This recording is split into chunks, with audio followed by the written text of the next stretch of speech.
Hi all, welcome to my channel. నేనైతే ఎప్పుడు morning లేవగానే నా మైండ్లో ఒకటే తిరుగుతుంది. ఏంటంటే ఈరోజు ఏం కర్రీ చేయాలి, ఈరోజు ఎట్లా చేయాలి, నాకేంది తిప్పలు, ఏంది నాకు ఈ గోస అనిపిస్తుంది. ఎందుకంటే పెళ్ళి కాకముందు అయితే మా మమ్మీ చేస్తేనైతే మంచిగా తినేదాన్ని, మంచిగా పండుకునేదాన్ని. ఇంకా ఏ పని ఎక్కువ ఉండకపోయేది. ఏదైనా పని చెప్తే నేను చేయను, నాకు రాదు ఇది ఒక్కటే మాట చెప్పేదాన్ని.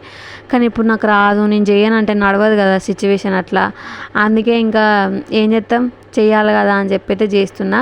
ఎప్పటి నుంచో కొన్ని యూట్యూబ్ ఛానల్స్లలో కొన్ని రెసిపీస్ చూసి ఉంటా కదా, అదే ఈరోజు ఒకటి ట్రై చేద్దామని అయితే వంకాయ వెల్లుల్లి కారం అయితే ట్రై చేస్తున్నా నేను.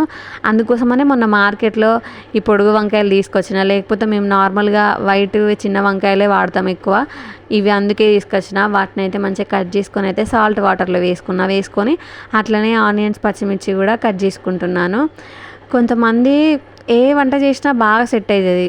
లైక్ మా నాన్నమ్మ ఎంత మంచిగా చేస్తుంది అంటే అసలు ఆమె కర్రీస్ చేస్తే ఉండను కూడా ఉండవు, మళ్ళీ సాయంత్రం వరకు అంత బాగా చేస్తుంది. నేనేమో ఎంత కష్టం పడతానో అసలు కర్రీ వండడానికి, ఒక యుద్ధం చేస్తా.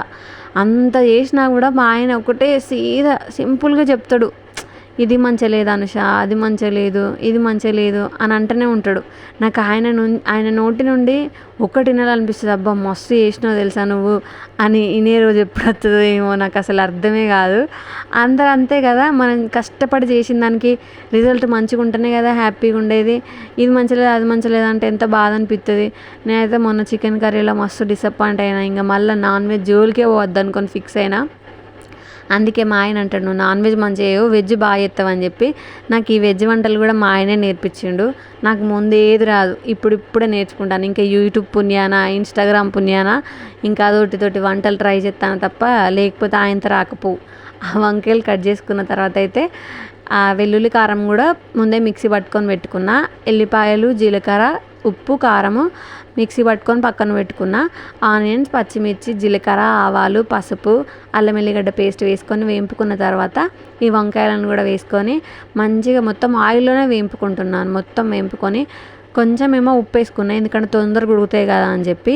టమాటా కర్రీలో ఉప్పు అయితే తొందరగా ఉడుకుతుంది అని ఒక్కటి తెలుసు నాకు. దాన్ని బట్టి ఇంకా ప్రతి కర్రీలో ఫస్ట్ కొంచెం ఉప్పు ఎత్తా, తొందరగా కావాలి కదా అని చెప్పి.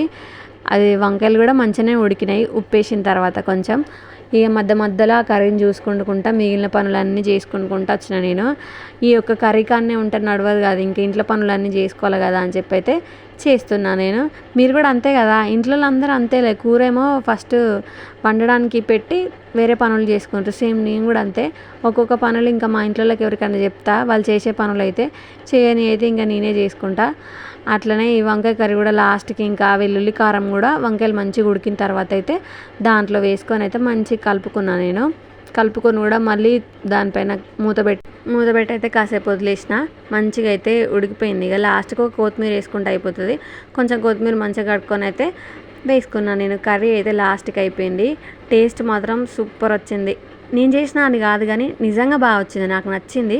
మీరు కూడా ఒకసారి ట్రై చేయండి, మీకు ఖచ్చితంగా నచ్చుద్ది. Subscribe to my channel. Okay bye.